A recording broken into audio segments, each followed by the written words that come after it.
तीन लोग ना उसमें मुझे डायलॉग्स याद हो गए। तो फैसल कुरैशी हमारे साथ हैं और एग्जीक्यूटिव प्रोड्यूसर मुराद भी।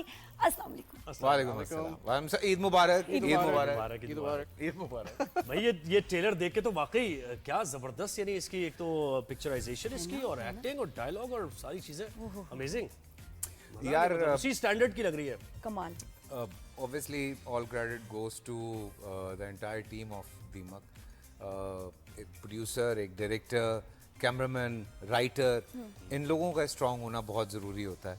फिर उसके बाद जो है वो कहानी हमारे हिस्से में आती है। तो ये लोग इतने स्ट्रांग थे तभी कुछ हम लोग कर पाए और कुछ ऐसी चीज़ निकल के आ गई है कि मैंने यहाँ तो इतना मज़ा नहीं आता ना टीवी पे देखने का। मैंने जब ये सिनेमा में देखा, कैसा लगा? ओफ, सीरियसली मैं उछला हूँ 2-3 जगह पे। और वो साउंड खास तौर पर वो और आपको डराती है। और पंच डायलॉग। मुराद तो देख चुके हैं फिल्म। अच्छा, मैंने जब देखा उसको सिनेमा में तो मैं कहा वाओ, ये होती है मूवी। और ख़ास तौर पे हॉरर में साउंड इतना मरकज़ी किरदार अदा करता है कि उसके बगैर मज़ा नहीं आता। और जिस तरह साउंड इधर से उधर जा रही है और जो जंप स्केयर्स होते हैं, वाओ, इट्स अमेजिंग। और स्क्रिप्ट किसका था ये, यानी किसने तहरीर किसने किया है? Ayesha Muzaffar is the writer and she is a very famous writer. उनकी बुक्स लोगों ने पढ़ी हैं। जिनिस्तान है, अबूज जिन है। अच्छा, वो जिनों में स्पेशलाइज करती हैं। हाँ, उन्होंने इस तरह की फिर राफे ने फिक्शन राइटर है जरा।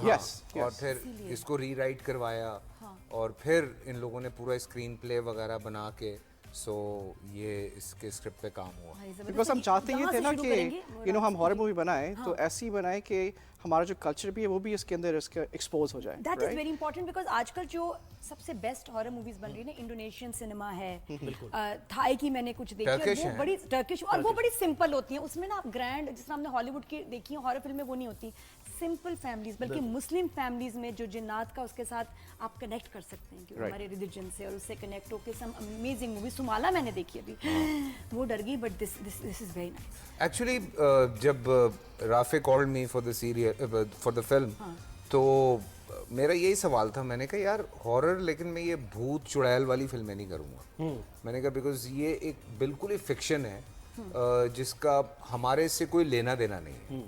ठीक है ना चुड़ैल होती है, ना भूत होता है, ना रूहें होती हैं, ना बदरूहें होती हैं। मैंने कहा ये तो हमारा मानना ही नहीं है। हमारा मानना है जिन्नात का, क्योंकि वो एक मखलूक है जिसको हम मानते हैं। और हम साथ में एक्सपीरियंस भी कर चुके हैं तुम्हारे ही शो पे। जब लाइटें गिरती थी हम लाइव बैठे होते थे। और नादिया के शो पे हुआ है। आगे नहीं पूछते, एज अ जर्नलिस्ट बड़े सवाल आता है, लेकिन ठीक है। लाइव शो पे याद है फैसल क्या हुआ था? हाँ, हमारे पीछे मेरे और एजाज के लाइट्स गिरी हैं। अच्छा, नादिया और वो जगह मशहूर है, हॉन्टेड है। किससे गिरवाई थी आपने लाइट्स? खुद ही और हम भागे उसके भागे, हमने लाइव शो रोक दिया। सो ये कुछ चीजें हैं। देखें, बात ये, एक इंसान तब तक जब तक आप उसको ट्रिगर नहीं करते वो आगे से रिएक्ट नहीं करता है। नहीं, 28 इयर्स के बाद मूवी कर रहे हो तो वर यू नॉट एक्सपेक्टिंग कि मैं आऊँ तो मैं डांस वांस, ग्लैमर, मसाला, इस तरह की फिल्म के साथ आऊँ और एकदम दिस हैपेंस? बिल्कुल ऑपोजिट। नादिया, पिछले कुछ सालों में ना मेरी कोशिश ये रही है कि कुछ थोड़ा ज़रा अलग काम करूँ। जो रूटीन का काम होता है, मुझे पता है कि इन ड्रामों की रेटिंग ज़्यादा आ सकती है। मैं उस तरह के ड्रामे करता नहीं हूँ। मैं कैरेक्टर बेस्ड ड्रामे ज़्यादा करता हूँ कि यार कैरेक्टर अलग हो। अगर लास्ट ईयर खई था तो इस साल राजा रानी और बहरूपिया था। सो बिल्कुल कल बल्कि इत्तेफाक से मैं फ़्लाइट में था तो एक खातून यही कह रही थी कि हमने आपका खई देखा और उसके बाद हम आपका राजा रानी देख रहे हैं। यानी ग्लैमर नहीं देखते आप कैरेक्टर, परफॉर्मेंस बेस्ड चीज़ जो होती है। और जब स्क्रिप्ट आपको समझ आ जाए, जब आपको बात समझ आ जाए कि हाँ ये स्क्रिप्ट ऐसा है, और जब आपका प्रोड्यूसर, डायरेक्टर इतने जज्बाती हुए हों, मैं तो ये कह चुका हूँ सॉरी कि जब आपसे ज्यादा आपको पागल लोग मिलते हैं ना तो आपको ज्यादा खुशी होती है। फिर क्या चीज क्रिएट होती है? ये सही बात, ये बिल्कुल तो सही बात है। आपको ज्यादा खुशी होती है कि अबे यार मैं तो पागल चल रहा हूँ, ये मुझसे भी बड़े पागल हैं। सही बात। तो ये चलो मैं इनके साथ निकल जाता हूँ। कितना इतनी कन्विक्शन से कैसे आपने सोचा? पाकिस्तान में तो कहाँ होता है, आप मुझे बताओ, रोमांटिक मूवीज 4-4, 5-5 एक्टर्स को आप कास्ट करके भी वो हिट नहीं हो पाती। तो आपने एक ऐसी मूवी बनाई जो कि पाकिस्तान में तो है ही नहीं कॉन्सेप्ट ये। इसकी भी एक थोड़ी सी बैक स्टोरी है, right? My mother was Parveen Shakir, right? And when she passed away, I was only 14. तो उसके बाद I had my challenges but then the country help me Benazir ने she gave me a scholarship LUMS में my fees was waived so in the entire country help me grow to the stage where I became. तो हमेशा मेरे back में एक mind में था कि मैं किस तरह अपने वतन को वापस दूँ, right. And I always notice कि हमारी film industry is something that needs a little bit more effort, And now more than investment, ever. and now more than ever, ji. right? तो अब चूंकि मेरी अम्मी भी एक तरह से आर्ट्स में थी, तो आई थॉट कि ये एक बेहतरीन एवेन्यू है कि आप इसी के अंदर इन्वेस्ट करें to bring the Pakistan cinema up again. And यहाँ पे इट्स ग्रेट कि हम रोम कॉम्स बनाते हैं, अच्छी बात है, मगर अगर हम पाकिस्तानी सिनेमा को आगे ले जाना चाहते हैं तो डिफरेंट मौजूओं पर भी हमें चलना चाहिए।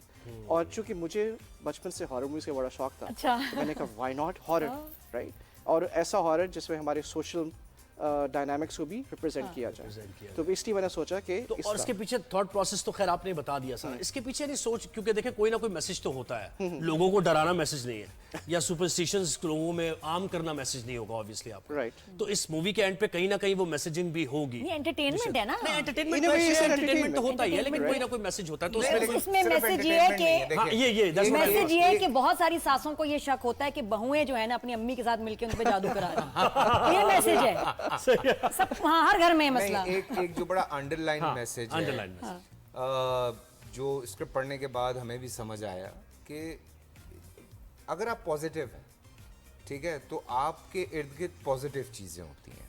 अच्छा। आप मैनिफेस्ट करते हैं ना, या आप अमल ऐसे करते हैं जो कि बहुत पॉजिटिव अमल होते हैं, तो ऑटोमेटिकली आपके साथ पॉजिटिव चीजें होती हैं। जब आप नेगेटिव थॉट रखते हैं, जब आपके घर में नेगेटिविटी होती है, तो नेगेटिविटी अट्रैक्ट करती है नेगेटिविटी को। सो ये एक बड़ी अंडरलाइन, बड़ी thin line है, बड़ी जो thin message line देंगे। है, जो मैसेज है, जो लोग अंडरस्टैंड करेंगे। और कहीं एक जगह पे आई थिंक बुशरा आपा के थ्रू ये बात गई भी है स्क्रीन पर कि जो जहाँ दीवारें कच्ची होती हैं वहाँ पे क्या एक्टर आपको मिले हैं, क्या गौर से उन्होंने स्क्रिप्ट देखे, वो जो आप जवाब नहीं दे पाए उन्होंने। यानी कि मेरी एक्टर की जो चॉइस थी वो जबरदस्त निकली ना। हाँ, बिल्कुल ऐसे ही, सही कह रहे हैं आप, सही कह रहे हैं। सो ये एक अंडरलाइन बात है, क्योंकि जब तक ये तो वैसी ही एक छोटी सी बात है ना कि जब आप अंदर से साफ होते हैं, आप नेगेटिव नहीं होते, आप अच्छे अमल करते हैं, तो ऑटोमेटिकली आपके साथ अच्छी चीज़ें होती हैं।